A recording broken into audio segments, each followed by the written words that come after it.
Hi, I'm Dr. Elizabeth Livingood, medical consultant with Yahweh Yoga, and one of their teachers in the RYT 200 and 500 hour programs. I'm also a yoga instructor and a licensed naturopathic physician in Phoenix, Arizona. So here's a good question. What do you do when your doctor says, improve your diet and exercise and call me in 6 months?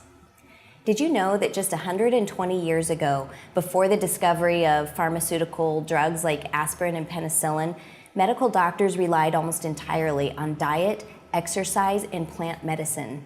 The pharmaceutical drugs seemed truly miraculous, and some of them are, that over time, our attention drew away from diet and lifestyle changes.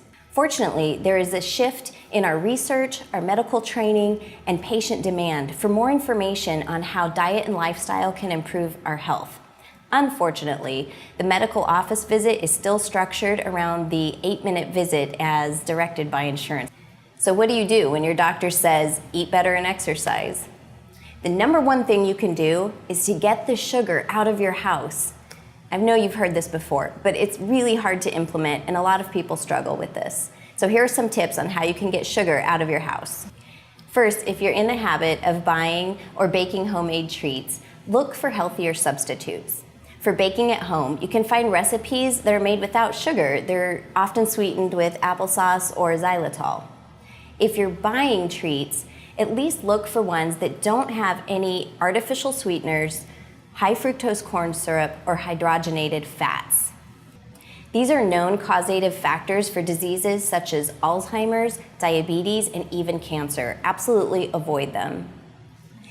Next, reduce the frequency that you eat sugary treats. Save them for holidays and special occasions. Did you know that in just 14 days, your taste buds actually change? Your taste buds will become more sensitive to sweetness, and you'll need less to satisfy that little urge for something sweet. And in just 14 to 21 days, your cravings will reduce as well. So stick with it and see how long you can go without having added sugar in your diet. My number 2 tip for eating better is to fill up on produce. It can be pretty difficult to get in the recommended 3 servings of fruits and 5 servings of above ground vegetables each day. And by the way, that doesn't include potatoes and carrots. So how do you get in more greens and more veggies? This is where green smoothies and large salads come in really handy. Not only are they quick and easy, they're also full of vitamins, minerals, antioxidants, and fiber. You can play around with recipes for your smoothies and even add in a few drops of stevia if you want to cut the flavor of the bitters that you're getting in your greens. When eating out or in a rush, you can usually find a smoothie or a salad on the menu. It's helpful to find a smoothie bar that you know has organic produce and has sugar-free options in their recipes. For your salads, remember that the cleanest dressing is simply oil and vinegar. You can even take supplements such as Juice Plus or Greens First, which is like greens in a glass of water.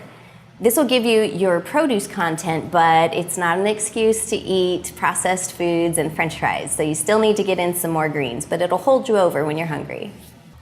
That brings me to tip number 3, prepare for hunger. When we're really hungry, that's when we tend to reach for processed foods and quick snacks. So have some healthy snacks on hand. And if you find your stomach growling while you're still chopping the veggies or cooking your protein, just have a large glass of water. It'll fill your tummy up for those few extra minutes you need to prepare a healthy meal.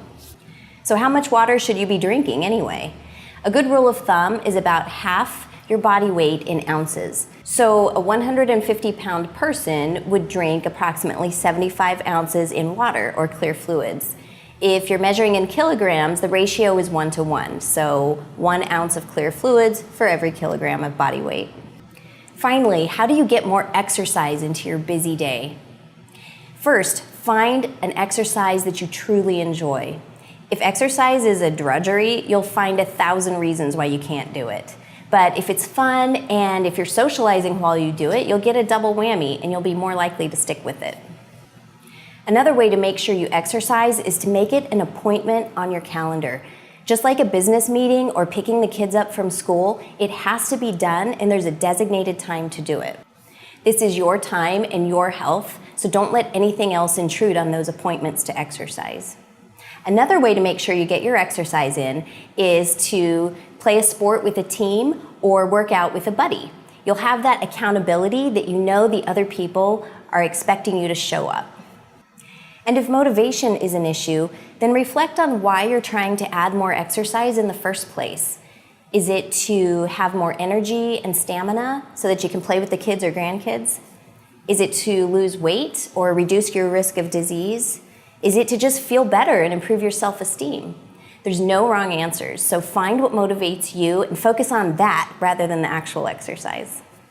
Yoga is a great choice for exercise because there are so many varieties. You can find the type of yoga that meets your exercise needs. For example, there's gentle restorative yoga, there's flow yoga, which is great for cardiovascular health, and there's also power yoga, which can help improve your muscle strength. So get on your mat, grab a buddy, get outside, and just start your exercise program.